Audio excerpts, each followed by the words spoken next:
friends, how are you guys? Welcome to an awesome weekend. I'm a little bit jealous, wish I was there with you guys. But if you don't know me, I'm National Sales Director Jamie Taylor. A couple of my girls are there this weekend, offspring of Lene's. And oh my gosh, you guys are gonna have such a great time, obviously.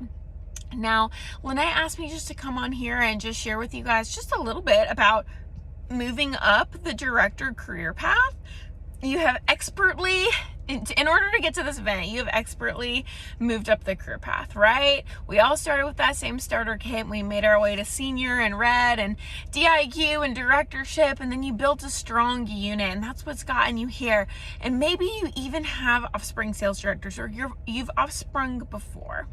But you know, one thing that I would just really encourage you, because I know this weekend we're probably going to be talking a lot about you becoming a national sales director, and I know that's probably something that is on your heart for the long haul. And if I can give you any advice, something that served me well on my way to national, it was truly maximizing and moving up the career path. I think sometimes at the directorship level, it can be, oh my gosh, we have so much that we can focus on. There's so many areas to win, right?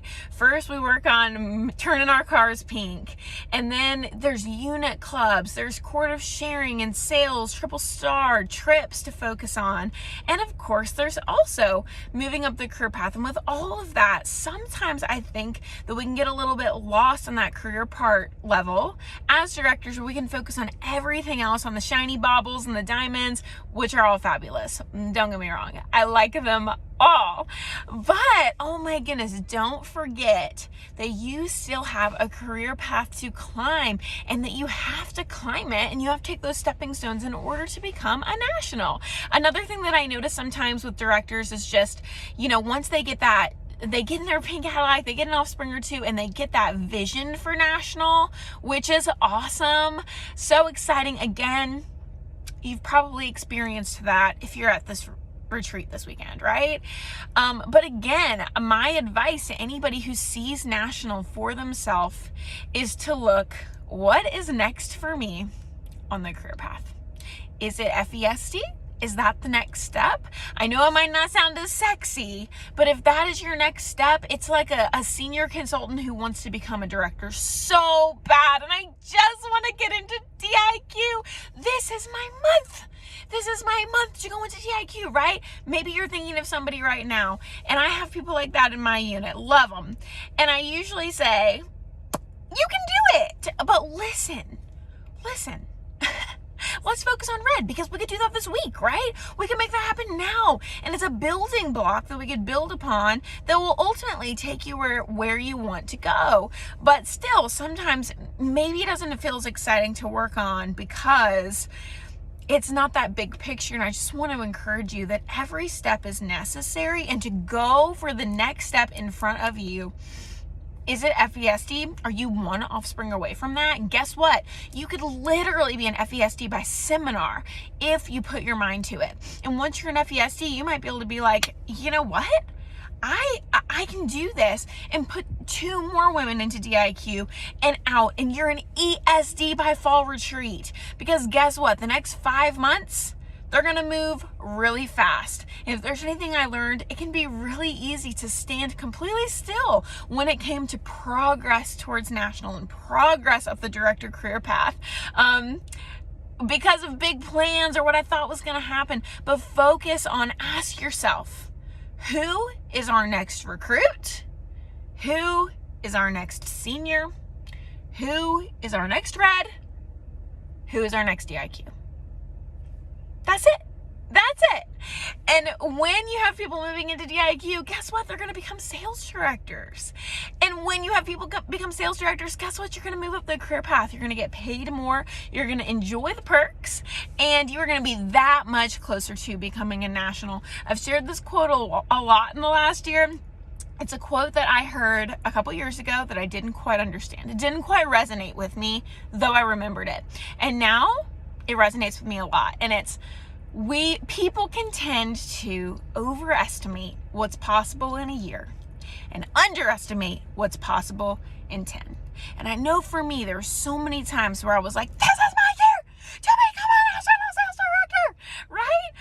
And you know, most of those years, it didn't go that way. But we did put together an area in less than 10 years, and at the 9-year mark, and an incredible, strong national area at that. And I think what I did well was focusing on the step in front of me. If you're already an FESD, figuring out how to get to executive. If you're already executive, figuring out how to get to elite, getting excited about being able to submit that paperwork to the company at 8 and 6, 8 first line, 6 second line. You're almost like a little DIQ, kind of, for becoming national. So these are some different things that you can focus on, right? And at each level, there are rewards. Now let's look, if you were to look at the advanced brochure and look at the career path in front of you, as a senior director, you can make 5% on what your 1 to 2 offspring are producing, which is awesome. At FESD, it's a 6%, and at ESD and Elite Executive, it's at 7%. Now, I remember looking at the chart and thinking like, there's not that big of a difference between 5% and 7%. You know what I mean? There's a difference. Let me tell you, there's a difference. I made so much stinking money as an executive. I made so much money. Let me just give you an example. If you had a first line of 5 people and that first line produced 50,000 wholesale in a month, which would be all 5 of them doing 10,000, which probably isn't likely. So if your offspring don't look like that, that's okay. It'll probably look like 1 or 2 doing a little bit more than that, and the other ones doing a little less. But let's say they landed at 50,000 wholesale for the month. Not including what your unit does, that's an extra $3,500 cash money in your pocket every month. That's insane. $3,500 extra dollars a month if they're doing 50,000. Now, at the executive and elite position, we now get paid on second line. This is huge. This is relatively new, and they introduced this while I was still an executive, and it really did make a difference. Now, it's only 1%. As an executive, you'll make 1% on your second line, and as an elite, you make 2%. Probably doesn't sound like a lot. It is. Let me tell you, by the time I was an elite executive, I had a very full first line with pink Cadillac directors in there, a very full second line. It got to the point, you guys, this is not an exaggeration. This is not an exaggeration, and might not be the case for everybody, but I'm just sharing my own personal experience with you. In my last 9 months of being an elite, waiting to get, finish our area, put the finishing touches on our area, and get appointed. During that time, I was an elite executive with a pretty stacked second line. Every single month, literally, as my production would go up, my paycheck, my estimated commission would keep up with it. If my unit had 5,500 in, my estimated commission would be somewhere between 5,000 and 6,000. If my unit had about 10,000 in, my estimated commission was anywhere between 9,000 to 10,000. And it just kept going. I'm not saying that that's an exact science, but there were many times where my estimated commission was surpassing the number that I saw for my production.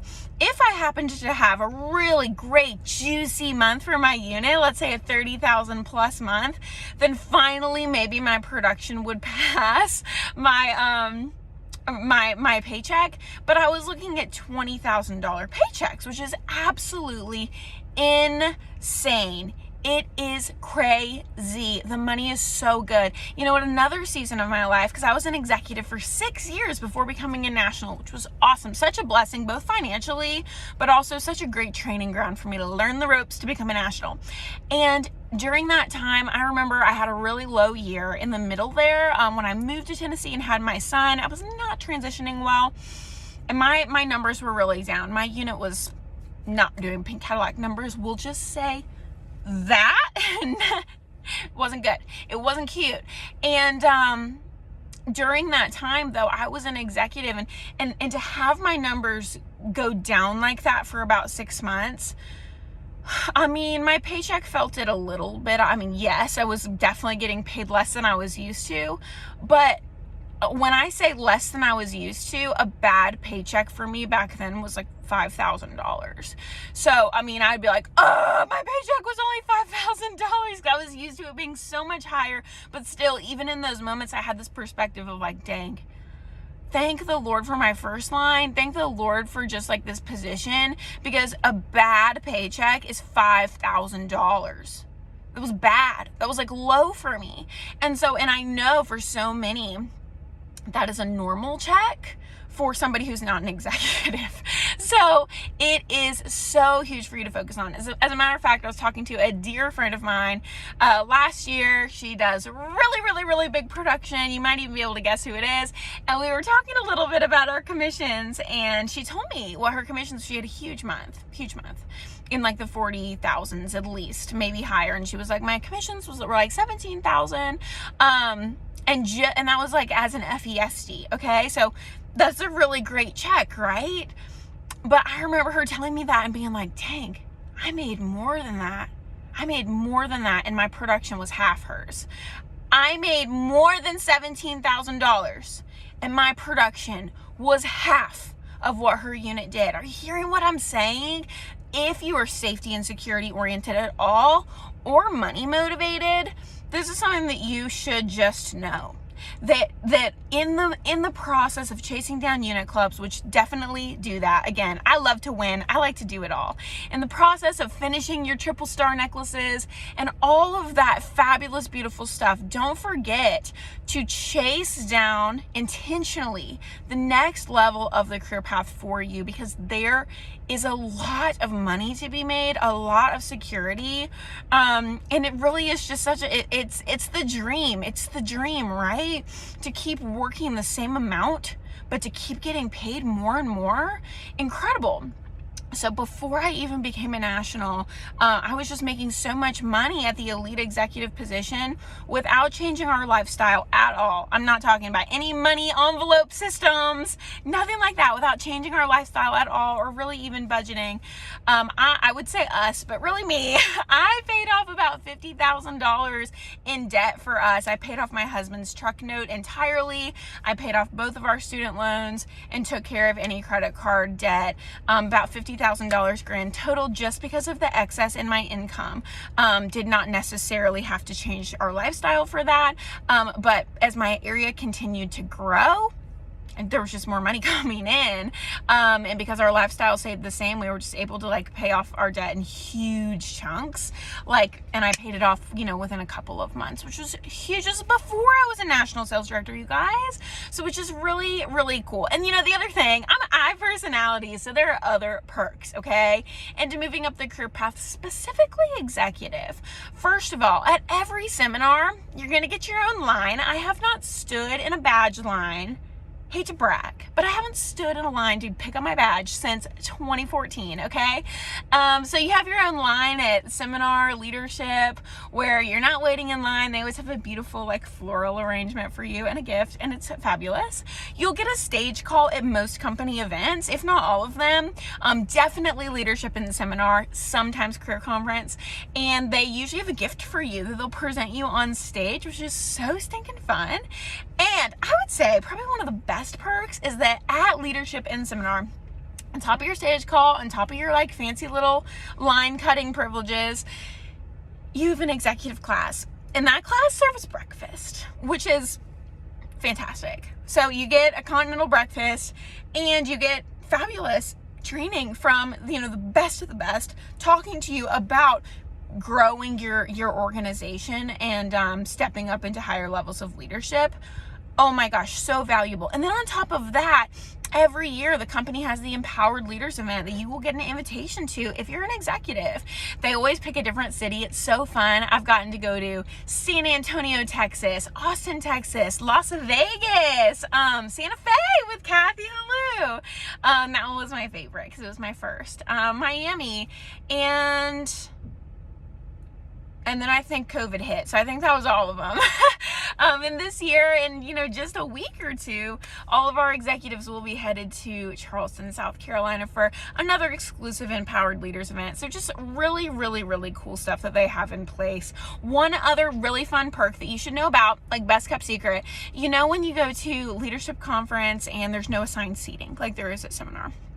Well, executives, they let into the arena 5 minutes early before all general sessions. So you kind of have to like move your way up to the front of the line and like flash your badge like you're a celebrity, and they'll like let you through, and you're like, I'm an executive. They're like, okay, come here, and they'll let you and the other executives stand by the front door, and they'll let you in 5 minutes early, where you can go in and get the best seats up front and save as many seats as you need for your future area, which is just another fun perk.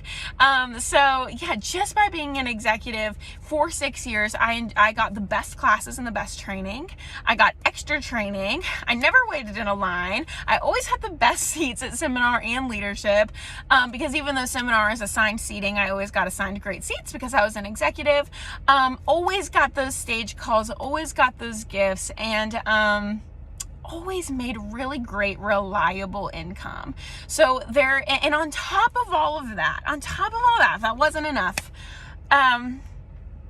the best part of it all is getting to pour into other women in particular, other people, changing people's lives, mentoring them. There are parts of the executive position or FESD, or maybe many of you in this room, you've already experienced the challenges of leading people. I don't think any of us are going to pretend like it's not challenging to lead a lot of different personality types, with people with different needs and different backgrounds who have different expectations of you.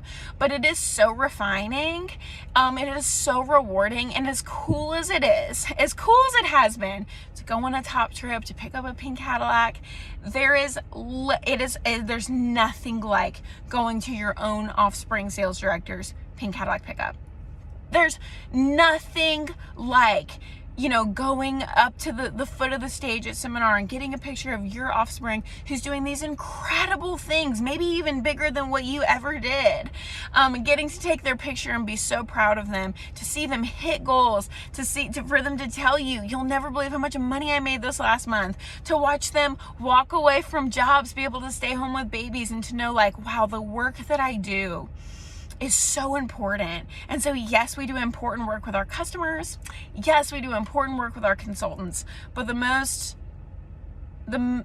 meaningful work, I'll say, that I've been able to do has been able to pass on my job as a sales director and the benefits that come with it and the lifestyle that comes with it to other women, and to watch the joy and the confidence bloom in them as they start to get it. So it is a great way to spend your life, and you will get paid well to do it in the meantime. So I hope you guys have an incredible weekend talking more about these concepts and getting to your next destination, whether that's FESD, ESD, or NSD. And I know you're all on your way, and that's why you were invited this weekend. So I'll miss you guys. I wish I was there. Have a great time. Take lots of pictures. I'm cheering you on to have a phenomenal finish to your seminar year. And don't forget, write it down. Who's my next recruit?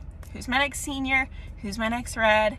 And who is my next DIQ? And keep doing it until one day you look up and you're standing in an SD suit, or you're sitting in a pink Escalade like I am right now. Have an incredible time. I love you guys. Cheering you on, praying for you this weekend that you have major shifts, and the best is yet to come. Bye, you guys.